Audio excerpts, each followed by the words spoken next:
sanadka dhamaaday ee 2019 wuxuu Soomaaliya u ahaa sanad guuleed oo kamid ah 3 sano ee uu dalka hogaaminayay madaxweyne Maxamed Cabdullaahi Farmaajo.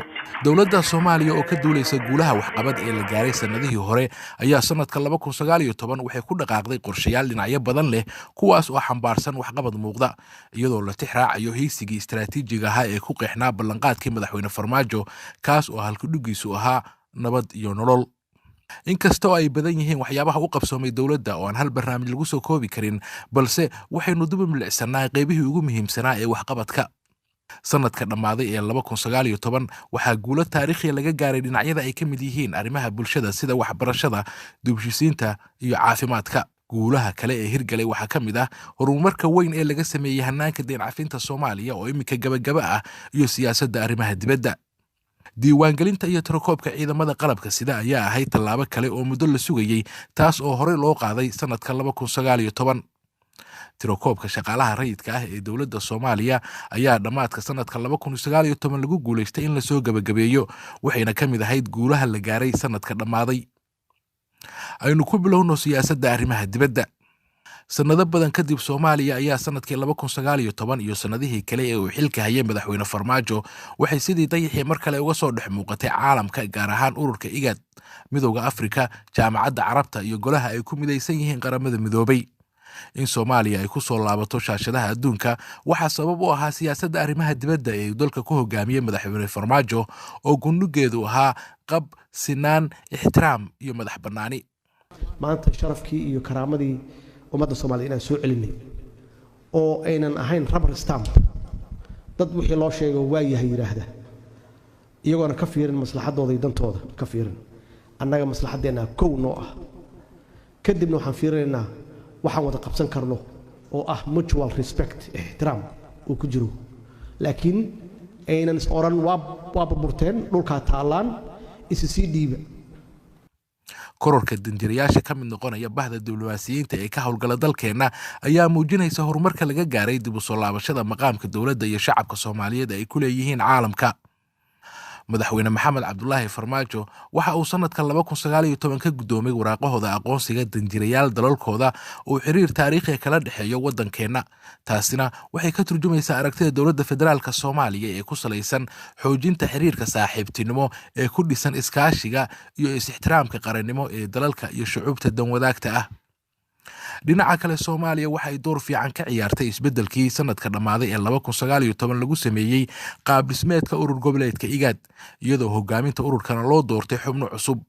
kaalinta dalkeena uu ka ciyaaray isbedelkaasi ayaa ahayd mid ka markhaati kacaysa inaynu ku soo laabanay miiska talada ee IGAD.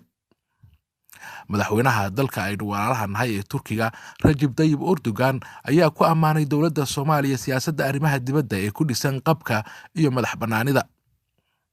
abaalmarinta caalamiga ah ee Concordia taas oo sanad walba la bixiyo ayaa sanadkii 2019 waxa ku guuleystay madaxweyne Farmaajo oo ku mutaystay hogaaminta wanaagsan iyo isbedelka uu ka sameeyay siyaasadda arrimaha dibadda ee Soomaaliya iyo guud ahaan Geeska Afrika.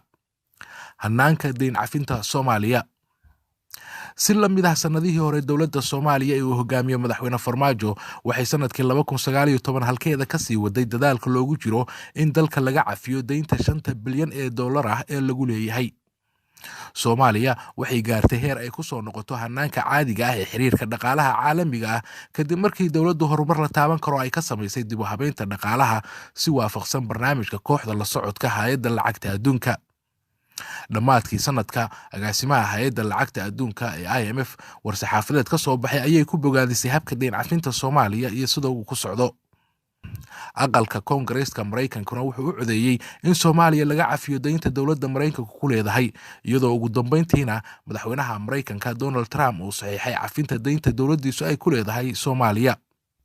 horumarka laga sameeyay dhinaca waxbarashada sanadka 2019 waxaa abuurantay rajo weyn oo laga qabo in dalku dib ugu soo laabto heer dowladda Soomaaliya ay buuxiso kaalinteeda kaga aadan waxbarashada kadib markii dowladdu 30 sano kadib ay hirgelisay manhaj ku qoran af Soomaali isla markaasna waxbarasho lacag la'aan ah ay u abuurtay kumanaan kun oo arday oo Soomaaliyeed. manhajka cusub oo ah midka dugsiga hoose iyo dhexe waxaa daahfuray madaxweyne Farmaajo waxaana ka faa'iideysan doona arday kor u dhaafaysa 300 kun oo wax ka barta 915 iskuul oo ku yaala gobolada dalka. dhinaca caafimaadka dowladda Soomaaliya waxay la wareegtay gacan ku haynta isbitaallo loogu talagalay danta guud kuwaas oo iminka dadka Soomaaliyeed ee danyarta ah ay ka helaan adeeg caafimaad oo bilaash ah. sanadka dhamaaday ee 2019 dib u heshiisiinta ayaa ka mid ahayd qodobada muhiimadda gaarka ah ee siisay dowladda uu hogaamiyo madaxweyne Farmaajo taas oo keentay in la soo afjaro colaadii u dhaxaysay beelo walaalo ah oo ku kala nool gobolada dalka waxaa ka mid ah gobolada Galguduud iyo Mudug sida Xeraale, Tawfiiq iyo Afbarwaaqo. dib u heshiisiinta beelaha walaalaha ah ee ku midoobay dhismaha dowlad goboleedka Galmudug ayaa ka mid ahayd guulaha muuqday ee laga gaaray dib u heshiisiinta beelaha Soomaaliyeed. dowladda Soomaaliya ayaa soo abaabushay shir muddo ka socday magaalada Dhuusamareeb kaas oo ay isugu yimaadeen dhammaanba beelaha Galmudug kuna turxaan bixiyeen wixii midmadow ahaa ee u dhaxeeyay. madaxweyne Maxamed Cabdullaahi Farmaajo ayaa ugu dambeyntii soo xiray shirka dib u heshiisiinta Galmudug. sanadka dhamaaday ee 2019 waxyaabaha lagu xasuusan doono waxaa ka mid ahaa ka gungaarista tirakoobka iyo diiwaangelinta ciidamada qaranka. hawsha tirakoobka ciidamadu waxay ahayd mid la sugayay tan iyo markii ay soo laabatay dowladnimada Soomaaliya balse waxaa ku xeernaa caqabado badan. dowladda uu hogaamiyo madaxweyne Farmaajo ayaa ku dhiiratay in qalinka iyo buugga loo qaato tirakoobka iyo diiwaangelinta ciidamada.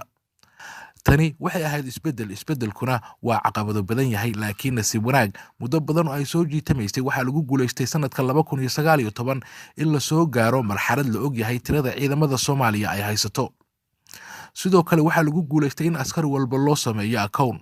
sanadka 2019 wuxuu ahaa sanadkii saddexaad ee uu xilka hayay madaxweyne Farmaajo kaas oo ay si xiriir mushaharkooda u helayaan bil walba ciidamada qaranka iyo shaqaaluhuba. maalintaas aan bilawnay inaan siino xuquuqda ciidanka waxaan ku bilawnay inaan raahno hala sameeyo tirakoob sax hala sameeyo biometric hala sameeyo.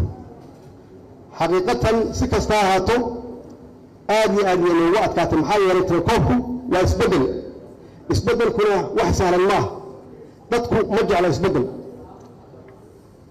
ilaahay hadda wuxuu nagu guuleeyey culays walba iyo dhib walba hanaga soo gaaro 3 bilood ugu dambeysay inaan xaqiijino ciidanka aan haysano tirakoobkooda iyo tiradooda inaan xaqiijisano. ka sokow tirakoobka ciidamada sidoo kale sanadka 2019 waxaa lagu guuleystay in la soo gabagabeeyo tirakoobka shaqaalaha dowladda. tirakoobka shaqaalaha dowladda oo si wanaagsan ku dhamaaday ayaa suurtagal ka dhigaya in la helo xog iyo kayd dhexe oo laga maamulo shaqaalaha dowladda. ugu dambeyntii sugitaanka ammaanku wuxuu ahaa muhiimadda koowaad ee dowladda uu hogaamiyo madaxweyne Farmaajo waxaana cad in guulo muhiim ah laga gaaray sanadka 2019.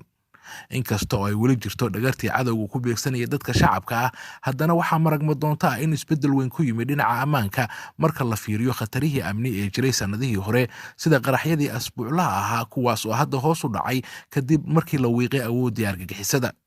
waxaa yaraatay maleeshiyaadkii baastoladaha dadka ku dili jiray gaar ahaan askarta iyo shaqaalaha waxaana jirtay in la qabtay maleeshiyaad isku dayay inay dilal ka geystaan goobo kala duwan oo ka mid ah gudaha magaalada Muqdisho. intaas ayaynu ku soo gabagabeynaynaa barnaamijka aynu ku soo koobaynay waxqabadkii u suurtagalay dowladda uu hogaamiyo madaxweyne Farmaajo sanadka dhamaaday ee 2019.